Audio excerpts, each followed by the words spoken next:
At the family medical consultation, my son-in-law said I should consider assisted living. They left me reviewing Medicare brochures in the corner while everyone discussed my future. The next day, I cancelled the real estate investment he'd pressured me into. I'm glad to have you here. Follow my story until the end and comment the city you're watching from so I can see how far my story has reached. I never thought my own stepdaughter would let someone treat me this way. The scent of fresh coffee and medical paperwork filled the air as I pulled into Eleanor's driveway. The evening lights cast long shadows across the modern townhouse my stepdaughter and her husband David had purchased last spring with my co-signature. My arms carried carefully organized financial documents and homemade cookies, Elena's favorite since she'd joined our family 10 years ago. I'd spent the previous evening preparing those documents, just as I'd done every year since my late husband passed. Some responsibilities shouldn't change even when family dynamics do. As I rang the doorbell, I straightened my navy blazer, the one I'd worn to close the real estate deal for David's investment property. $500,000 from my diversified portfolio. It's just until the property values stabilize, he had assured me. You're securing our family's future, Marie. The door swung open, revealing David in an expensive-looking suit, wineglass in hand. His eyes, slightly glazed, swept over me and my papers without acknowledgement. Finally, he said, checking his Apple Watch. The financial advisor has arrived. I maintained my composure, assuming it was his usual condescending tone. Good evening, David. As I stepped inside, the conversation from the living room momentarily ceased. Eleanor's laughter, that sound that once brought me comfort, echoed above the others. Marie! She appeared, looking polished in a designer dress I'd never seen before. She gave me a brief hug, careful not to wrinkle her outfit. You're cutting it close. I glanced at my watch. It's 6:55. You said 7. Everyone else managed to be here by 6:30, David interrupted. Then, turning to face their guests, 4 couples I didn't recognize, he raised his voice. Everyone, this is Elena's stepmother, Marie. She's here to discuss some important financial planning with us tonight. My professional smile faltered as he gestured toward a stack of Medicare and assisted living brochures on the side table. Not the investment reports I'd prepared, but glossy pamphlets featuring smiling elderly people in institutional settings. David, I don't understand. Oh, Marie, don't look so worried, Elena said. The slight tremor in her voice revealed her nervousness. It's just some preliminary research. We told our friends how responsible you are about planning ahead. The guests nodded, some looking uncomfortable, others curious about my reaction. David handed me the brochures. Why don't you look these over? We can discuss your options after everyone leaves. I looked at Elena, waiting for her to clarify, to explain. She just gave me an encouraging smile and gestured toward the corner chair, as if I were a child being given homework. I brought the investment reports, I said, still holding my briefcase. We can review those later, Elena said, already turning back to her guests. Right now, let's focus on what's really important, your long-term care planning. The next 2 hours passed in a haze of humiliation. I sat in the corner reviewing brochures for facilities I had no interest in while the conversations swirled around me. They discussed my health, my living situation, my financial capacity as if I weren't sitting right there. Don't forget, Marie, Sunset Manor has an excellent memory care unit, David announced loudly as he refilled glasses. As if I hadn't been managing complex real estate portfolios for decades. When dinner was finally served, David glanced in my direction. Oh, Marie, there's a TV tray set up in the study so you can continue reviewing those materials. I sat alone at a small folding table eating reheated takeout, listening to laughter from the dining room. Through the doorway, I could see them all raising their glasses in celebration. To family planning, David said, his arm around Elena's shoulder. Taking care of those who matter most. More laughter, more wine. I set my barely touched plate aside, no longer able to swallow. Excuse me, are you all right? I turned to find an older gentleman, one of the guests standing in the doorway with genuine concern in his eyes. Thank you, I said, accepting the glass of water he offered. I'm Marie. I know, he replied quietly. I'm Michael, David's business partner. And I have to say this whole setup seems rather presumptuous. Before I could respond, David appeared in the doorway. Michael, we're about to discuss the investment opportunities. Marie's fine here, aren't you? That's what family does, right? Planning for everyone's future. As Michael reluctantly rejoined the group, I pressed my lips together to stop them from trembling. 62 years old, a successful real estate portfolio behind me, decades of financial expertise, and this was what I'd been reduced to, a problem to be managed. The worst part wasn't the brochures or eating alone in the study. It was seeing Elena, my sweet Elena, transformed into someone who could smile while my autonomy was being systematically dismantled. As I organized the scattered pamphlets with hands shaking from exhaustion and something deeper, rage perhaps, or steely determination, I made a decision. Tomorrow I would make calls to my investment team, and David's real estate deal wouldn't just be cancelled. It would be the beginning of something neither of them anticipated. I barely slept that night. Every time I closed my eyes, I saw Elena nodding as David handed me those condescending brochures. The memory cut deeper than any physical pain I'd ever endured. Morning arrived with pale winter sunlight streaming through my penthouse windows. I made coffee mechanically, my mind replaying the events of the family meeting like a business presentation gone horribly wrong. The phone rang twice, Elena's number, but I let it go to voicemail. I wasn't ready to hear whatever justification she might attempt. Instead, I called my investment advisor, then my attorney, Robert, who had helped me structure my portfolio since my husband's passing 8 years ago. "Marie, good morning. Everything all right?" Robert's professional voice carried genuine concern. "I need to cancel a real estate investment," I said directly. "The property deal with David's company. The commercial development project? But you just committed $500,000 last week." "That's a significant." "I know exactly how significant it is," I interrupted, surprising myself with my firmness. "Can it be reversed?" Robert was quiet for a moment. "There's a cooling-off period in the contract." "Let me check." "Yes, you're still within the 72-hour window." "But Marie, what's prompted this?" I couldn't bring myself to explain the humiliation. "Let's just say I've reassessed David's business acumen. The investment was premature." After ending the call, I sat at my kitchen island staring at my coffee. The penthouse felt too pristine, too controlled. On impulse, I opened my laptop and accessed my banking portal. What I discovered made my stomach clench with cold fury. There had been 2 additional withdrawals from my investment account in the past month, both to David's LLC, $500,000 for the agreed investment, but also $75,000 and $50,000 in separate transactions. I had authorized the primary investment, but these additional transfers were unauthorized. My hands remained steady as I dialed Robert back. "There's more," I said when he answered, explaining my discoveries. "That's embezzlement, Marie," he said gravely. "He must have gained access to your account information somehow. Did you ever give him your financial passwords or sign additional authorization forms?" "No, but—" I paused, remembering. "He offered to help me upgrade my online banking security last month. Said my current system was vulnerable to hackers. That's how he accessed your accounts," Robert confirmed. "I'm contacting the fraud department immediately. We'll freeze all affected accounts." I thanked him and hung up, a crystalline clarity settling over me.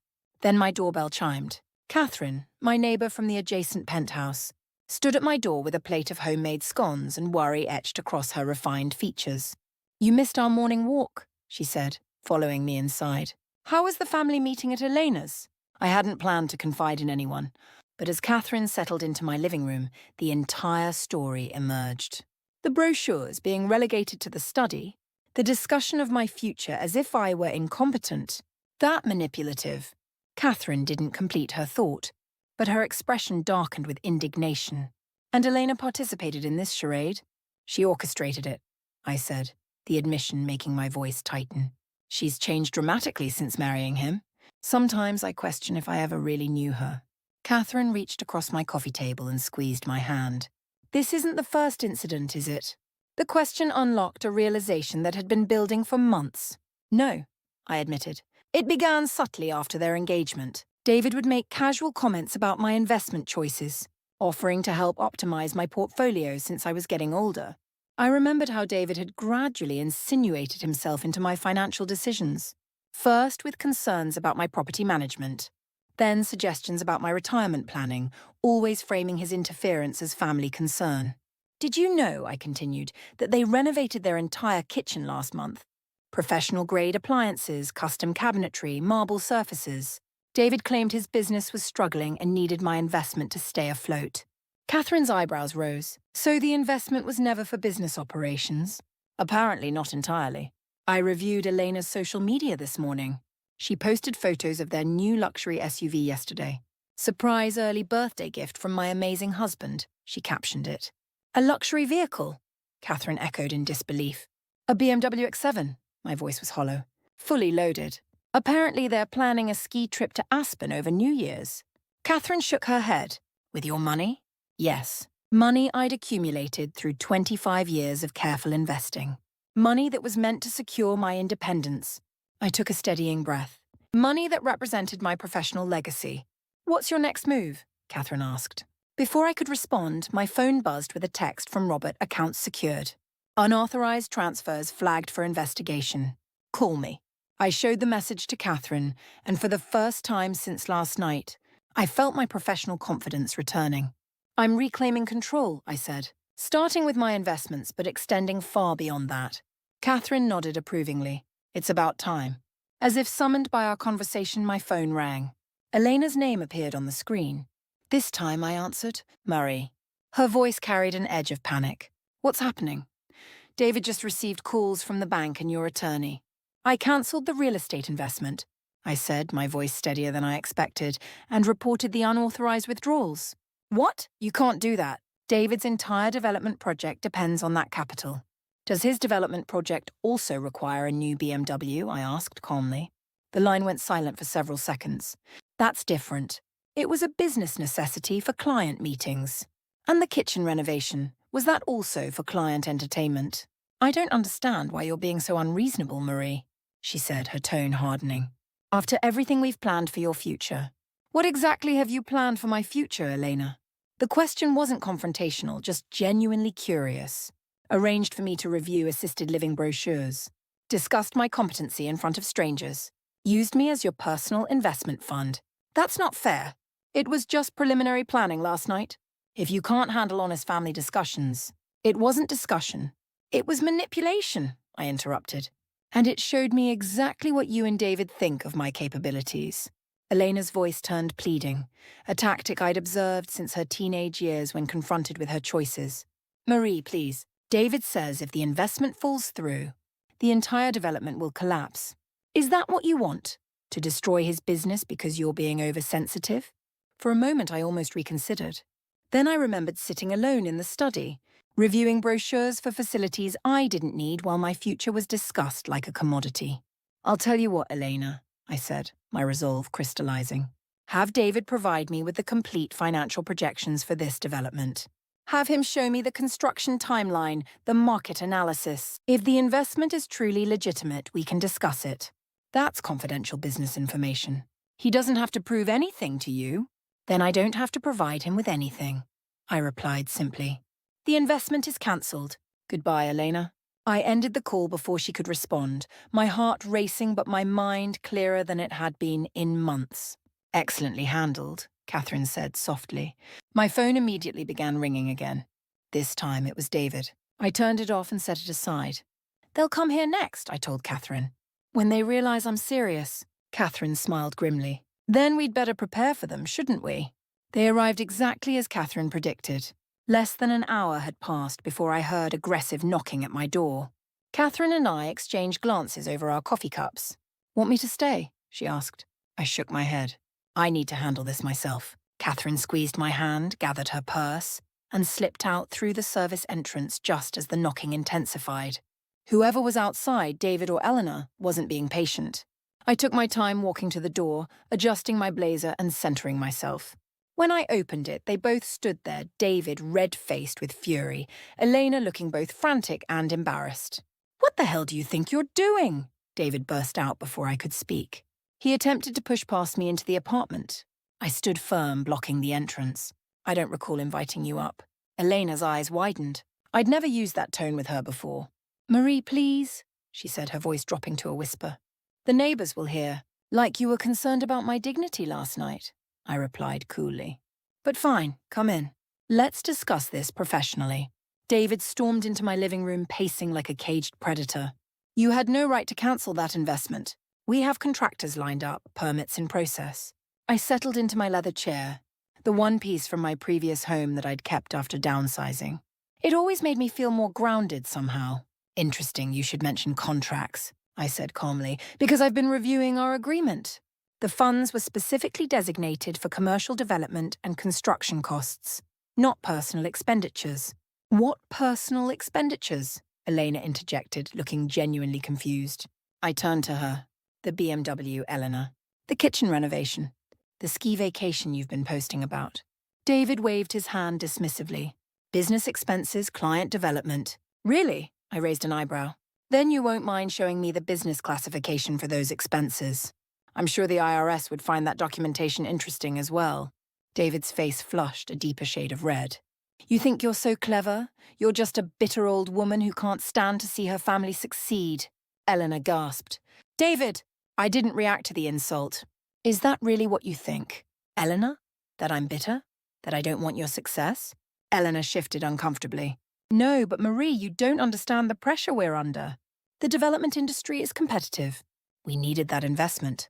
Then why the luxury purchases? Why the lifestyle upgrades? I asked softly. Because presentation matters in real estate, David shouted. No one invests with developers who look unsuccessful. I nodded slowly. I understand presentation like how it looked last night when you had me reviewing nursing home brochures while discussing my mental capacity. Elena had the grace to look ashamed. That was just preliminary research. We'd been drinking, and things got out of hand. It wasn't research to me, I said firmly. And it revealed something crucial. You don't respect my expertise, either of you. You see me as nothing more than a funding source. David snorted. Don't be so dramatic. I'm being practical, I countered. I've decided that if you only value me for my capital, then I'll simply remove that element from our relationship. Elena's eyes widened in alarm. What does that mean? It means the investment is cancelled. The unauthorized withdrawals are being investigated by bank security, and going forward, there will be no more financial support from me. You can't do this, David's voice rose dangerously. Do you understand what I could do to you? I felt a chill at his words, but maintained my composure. Are you threatening me in my own home, David? Elena stepped between us. No one's threatening anyone. Marie, please. We can resolve this. I know last night was awkward, but cutting off financial support is extreme. Is it? I looked directly into her eyes. Tell me honestly, Elena, if I had no money, if I was struggling financially, would you and David still include me in your lives? Would I be welcome at your table as family, not as an investment opportunity? Eleanor opened her mouth, then closed it again. Her silence provided my answer. That's what I thought, I said quietly. David grabbed Elena's arm. This is ridiculous. We're leaving. When you come to your senses, call us. I stood up. Before you go, I have something for you. I walked to my desk and returned with a folder which I handed to Eleanor.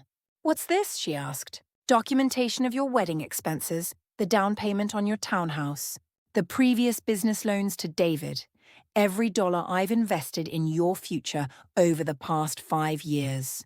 My voice remained steady. I never tracked it before because that's not what family does. But since our relationship has become purely financial, I thought you should have complete records. Elena flipped through the documents, her face paling. Marie, I never realized. Never realized how much I'd invested or never thought I'd stop. David snatched the folder from Eleanor's hands and tossed it onto my coffee table. Keep your spreadsheets and your guilt trips. We don't need your money. I smiled faintly. I'm relieved to hear that because you no longer have access to it.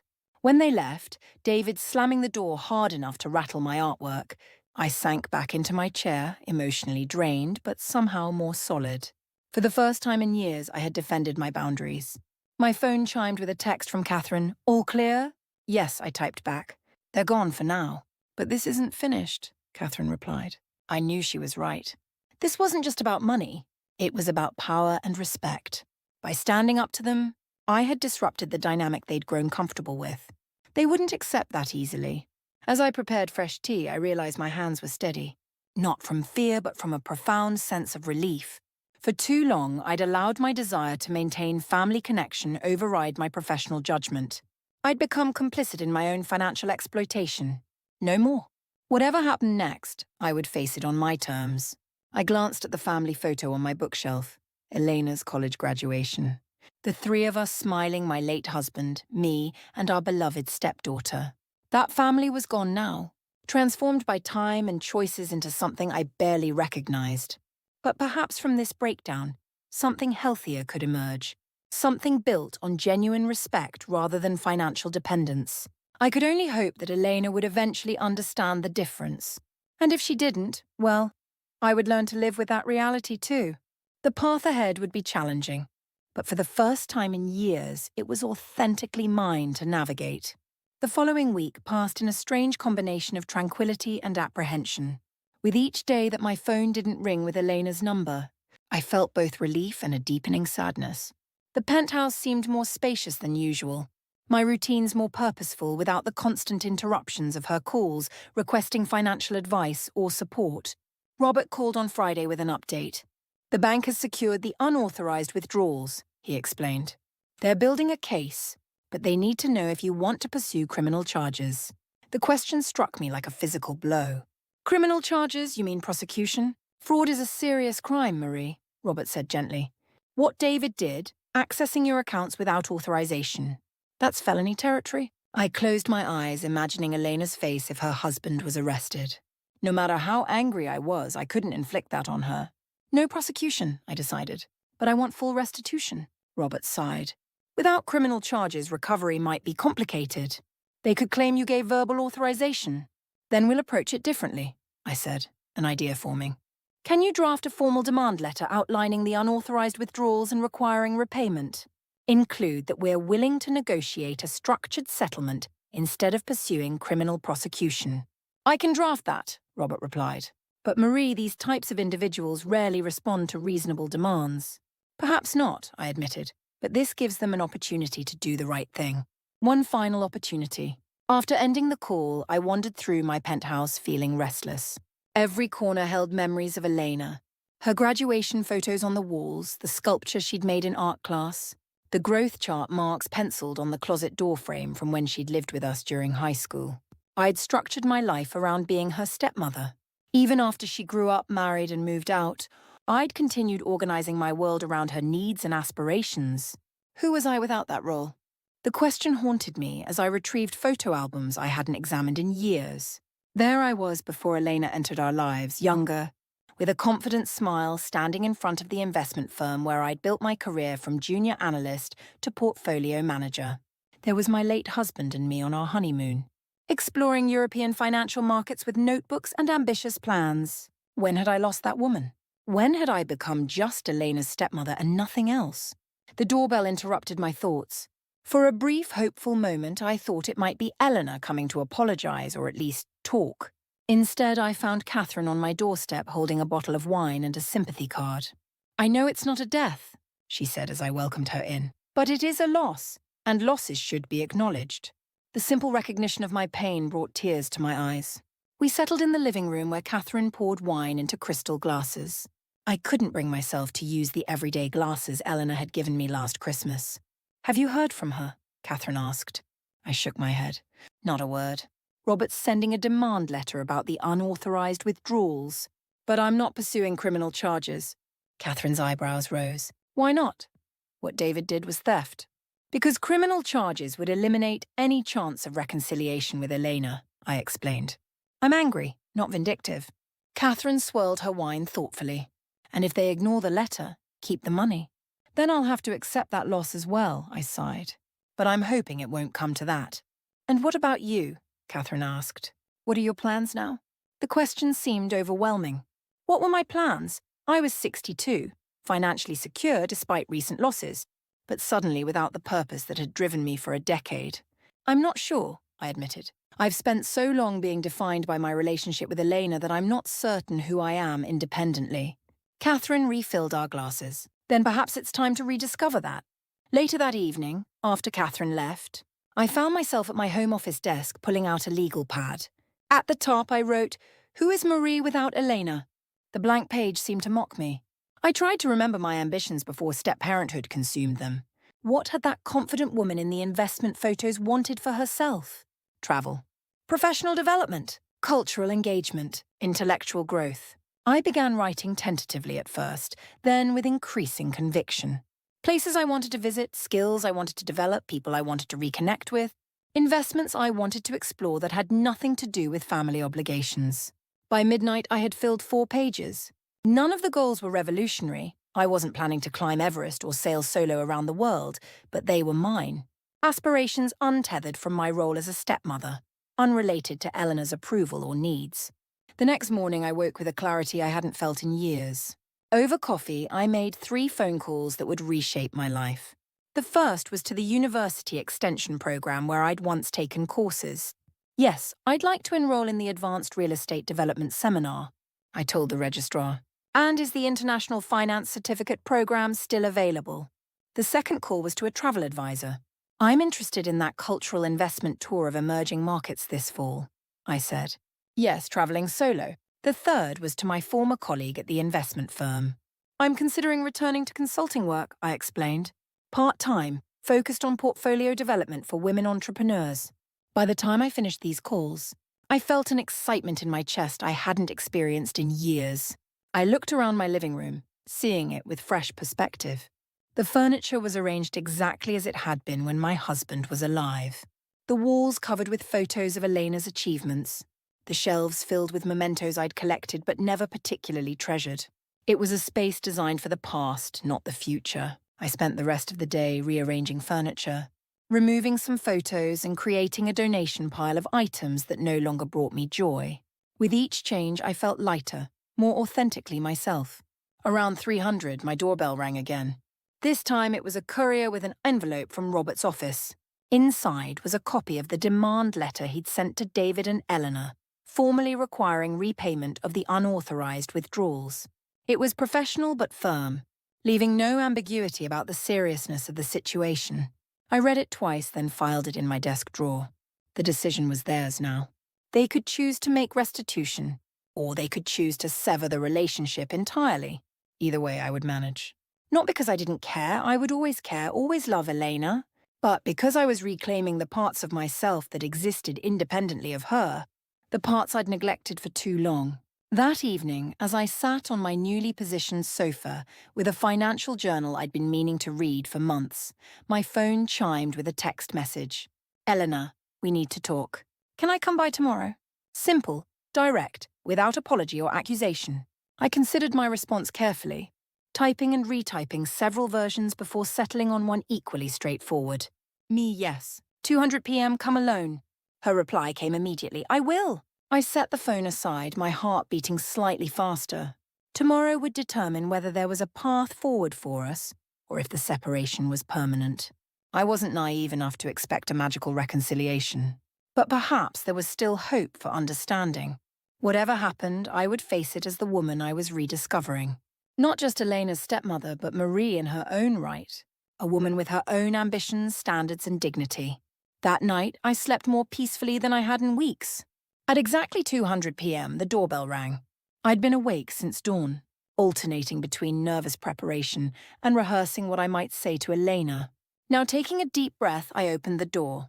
My stepdaughter stood on the threshold, looking nothing like the polished, confident woman who had orchestrated the family meeting.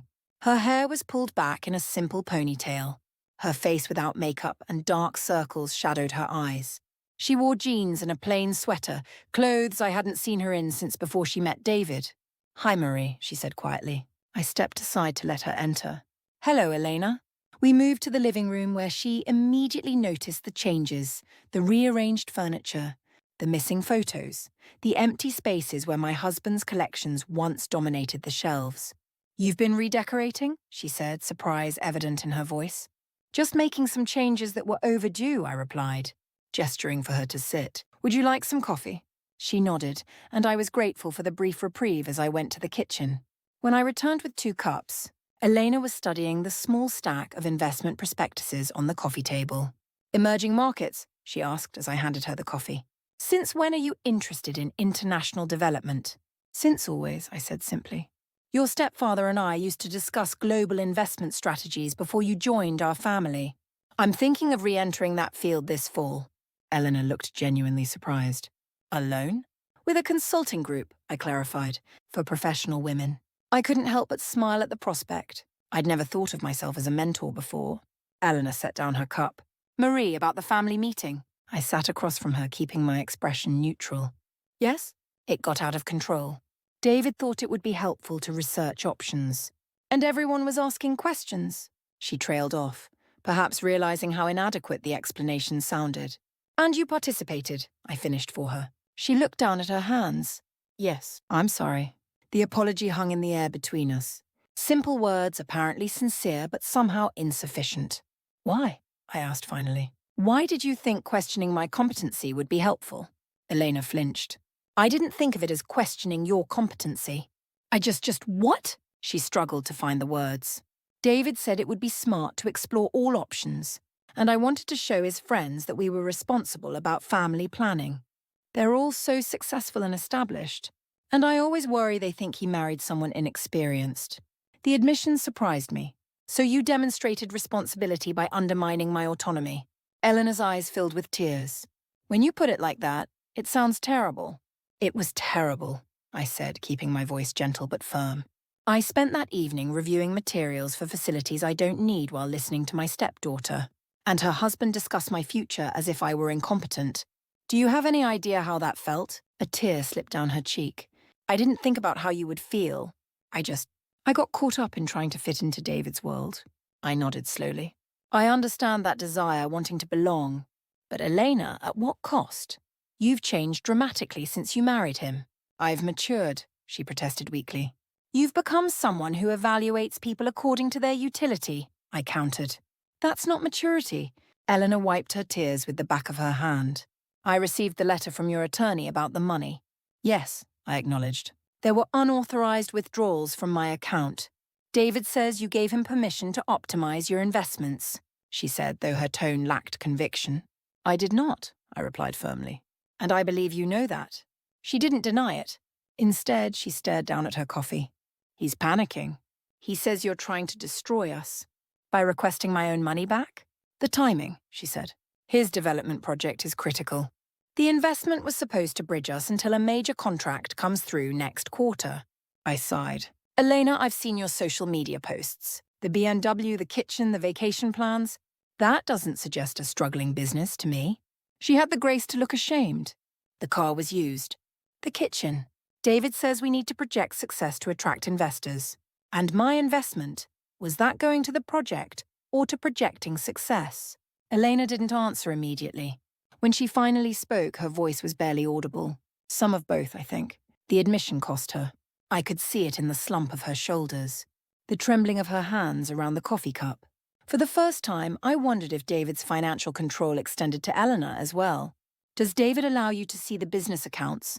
I asked carefully. Her eyes darted up to mine, then away. Not really.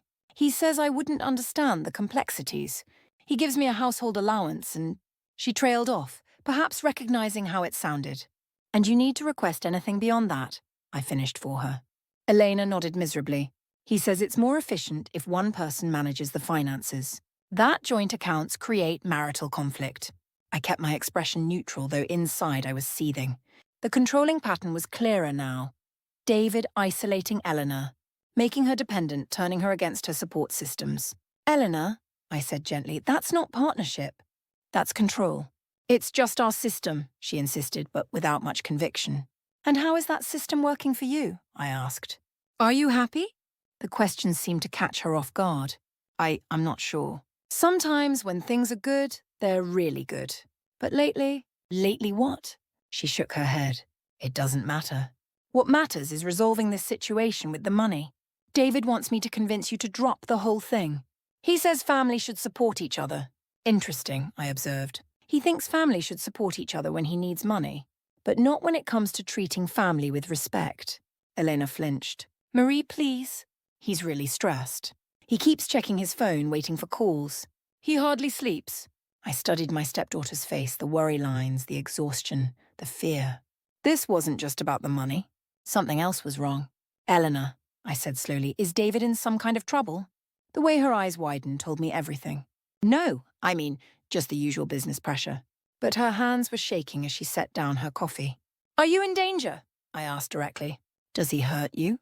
No, she exclaimed, and this denial seemed genuine. He's never hurt me physically. It's just... There might be some people he owes money to. People who aren't as understanding as you. My blood ran cold. What kind of people? Elena stood abruptly. I shouldn't have said anything. I need to go. I rose as well, reaching for her hand. Eleanor, wait. Whatever's happening, we can work through it. But I need the truth. She hesitated at the door, torn between loyalty to her husband and what looked like genuine fear. I don't know everything. she said finally. But I think some of the development investments weren't completely legitimate. And now people want their returns. My mind raced. What had David gotten himself, and by extension my stepdaughter, involved in? Stay here, I offered impulsively. You don't have to go back until we figure this out. Eleanor shook her head. I can't. He'll know I told you. He's expecting me to return with good news about the money. And if you don't? Her silence was answer enough. Give me a day, I said. Don't tell him anything yet. Let me make some calls, see what I can discover about his business dealings. Elena hesitated, then nodded. Okay, one day. But Marie, be careful what you investigate. Some of these people... She didn't finish the sentence, but I understood. Whatever David was involved in, it wasn't just unethical. It might be dangerous. After she left, I sat in my newly arranged living room, my mind racing with possibilities and fears. This was no longer just about defending my dignity or recovering my money. My stepdaughter might be in real trouble. I picked up the phone and dialed Robert's number. I need you to investigate something immediately, I said when he answered. David's business dealings. I think there might be more going on than we realized. What kind of more? Robert asked, concern evident in his voice. I'm not sure, I admitted, but Eleanor is frightened. And that frightens me. I'll see what I can discover, Robert promised. In the meantime, be careful, Marie. If your son-in-law is involved in something illegal, you don't want to get caught in the crossfire. But I was already in the crossfire. Elena was my stepdaughter, and whatever trouble she was in, whatever mistakes she had made, I couldn't abandon her. The question was, could I save her without losing myself in the process? By evening, Robert had called back with disturbing news. David's development company had taken deposits for projects that were never initiated, borrowed against properties he didn't own, and failed to pay contractors for months. Several lawsuits were pending, and there were rumors of connections to a local money laundering operation known for aggressive collection methods. It's a house of cards, Robert concluded, and it's about to collapse. What about Elena? I asked, my stomach tight with fear. Is she legally implicated? Not from what I can determine, Robert replied. Her name isn't on the business documents, but if she's signed anything recently... I thought of Elena's frightened eyes, her trembling hands. What should I do? Legally? Stay out of it, Robert advised. This could get very messy. But as a stepmother, he paused. That's a different question. After hanging up, I sat in the growing darkness, weighing my options. I could walk away, protect myself, let Elena face the consequences of her choices and her husband's crimes. Part of me, the part still raw from the family meeting, whispered that it would be justified. But another voice, stronger and clearer, reminded me that love isn't transactional. It doesn't keep score or demand repayment. At 9:30 p.m., my phone rang. Elena's name flashed on the screen. Marie, her voice was a terrified whisper. Can you come get me, please? I was in my car before she finished explaining. David had received a threatening visit from men demanding payment. There had been shouting. Then David had grabbed his keys and disappeared, leaving Elena alone in the house with instructions to pack essentials.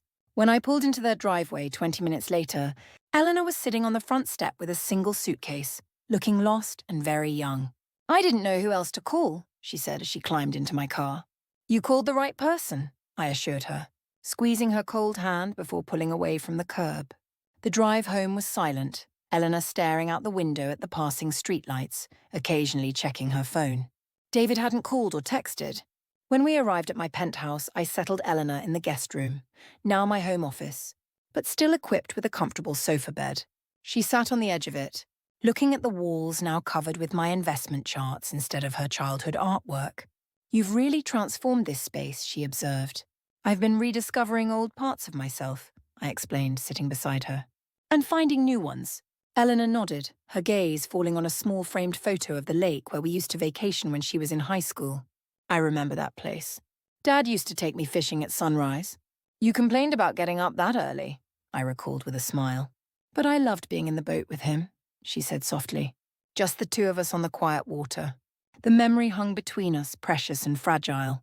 Marie, Eleanor finally broke the silence. I've made such a mess of everything. We all make mistakes, I said gently. She shook her head. This is more than a mistake. I let David isolate me from you. I let him control everything. The money, my time, even how I behaved around his friends. Her voice cracked. I became someone I don't recognize, someone who would smile while her stepmother was humiliated. The painful honesty of her words touched me deeply. Why? I asked softly. Why did you stay when things started changing? Eleanor wiped at her tears. At first it was exciting. David was charming, successful, everything I thought I wanted. Then gradually he started criticizing little things. My friends weren't sophisticated enough. My job wasn't ambitious enough. My clothes weren't stylish enough. She took a shuddering breath. By the time I realized what was happening, I felt trapped. He controlled all our money. My name wasn't on anything except debt, and I was ashamed. Ashamed to admit I'd made such a terrible choice. I wrapped my arm around her shoulders. Oh, Elena. The worst part, she continued, was how he talked about you, always subtly putting you down. Making jokes at your expense, testing to see if I would defend you or join in. And I failed that test. I failed you. Her sobs broke my heart. I held her as she cried. This grown woman who was still, in so many ways, my little girl. I'm so sorry, Marie, she managed between sobs. For the meeting. For everything. I know, I said, stroking her hair. I know you are. When her tears subsided, I brought her a glass of water and sat beside her again. Eleanor, I need to ask you something important. Did you know about David's business practices? The fraud? She shook her head. Not at first. I knew things weren't going well, but he always had explanations. It was only in the last few months that I started finding papers, overhearing phone calls. I confronted him once and she swallowed hard. He didn't hit me, but he threw a glass against the wall. After that, I was afraid to ask. Relief washed over me. Elena wasn't complicit in David's crimes, just another of his victims. We'll figure this out, I promised. For tonight, just rest. As I turned to leave, Elena caught my hand. Why are you helping me? After how I treated you, I wouldn't blame you for turning me away. I smiled sadly. Because I'm your stepmother. That doesn't change, even when things between us do. In the morning, we called Robert. The news wasn't encouraging. Police were looking for David, whose car had been found abandoned at the airport. Several angry investors had come forward, and the district attorney was preparing fraud charges. What about Elena? I asked while she was in the shower. She should cooperate fully, Robert advised. Make it clear she wasn't involved in the business. She might lose assets tied to David, but she shouldn't face charges unless there's evidence she participated in the fraud. When Elena emerged, I relayed the advice. She nodded, resigned but resolute. I'll talk to the police. Tell them everything I know. She looked around my newly arranged living room. I have to start over anyway. The next few months were difficult. Elena was questioned repeatedly by investigators but eventually cleared of wrongdoing. David remained missing, though federal authorities had traced him to South America. The beautiful townhouse was foreclosed upon, the BMW repossessed, and Eleanor's credit destroyed by the debt David had accumulated in both their names. She moved into my guest room while sorting out her life. Initially, I worried about boundaries. Would we fall back into old patterns? Would she expect me to solve her problems? Would I enable her to avoid responsibility? But something fundamental had changed between us. The family meeting had broken us. But from that breaking came an opportunity to rebuild on a healthier foundation. Eleanor found a job at a commercial real estate firm, modest but steady. She insisted on paying rent, though I put the money into a savings account for her without telling her. In the evenings, she sometimes joined me for my investment seminars or helped me plan my fall consulting project. We really talked about things we'd avoided for years. Her adolescence, my marriage to her stepfather, the pressure she'd felt to live up to impossible standards, the loneliness I'd experienced after becoming a widow. Slowly, cautiously, we built a new relationship based on mutual respect rather than obligation or financial dependence. One evening in late spring, as we sat on the balcony watching the sunset, Elena turned to me. I've been approved for an apartment, she said. It's small, but the building has good security and it's close to work. I felt a mixture of emotions, pride in her independence, sadness at the coming separation, relief that we'd navigated this difficult time without permanent damage. That's wonderful, I said sincerely. When will you move? Next weekend, she replied. But I was thinking, would you like to have dinner together on Sundays? Not every week if you're busy, but maybe regularly? The simple invitation meant more than she could know. Not a demand, not an expectation, but a genuine desire for my company. I'd like that very much, I said, smiling. As summer approached, I prepared for my emerging markets tour. 2 weeks exploring investment opportunities I'd dreamed of pursuing for decades. Eleanor helped me shop for business attire and a good camera. The night before my departure, she surprised me with a small farewell dinner. Just the two of us, nothing elaborate. She cooked her stepfather's favorite pasta dish from the recipe I'd taught her years ago. After dinner, she handed me a small wrapped package. Inside was a leather portfolio with my initials embossed on the cover. "For your consulting work," she explained. "I thought you might want something professional for client meetings." I ran my fingers over the supple leather, the thoughtfulness of the gift touching me deeply. "There's something else," Elena said, her voice growing serious. She reached into her purse and pulled out a check.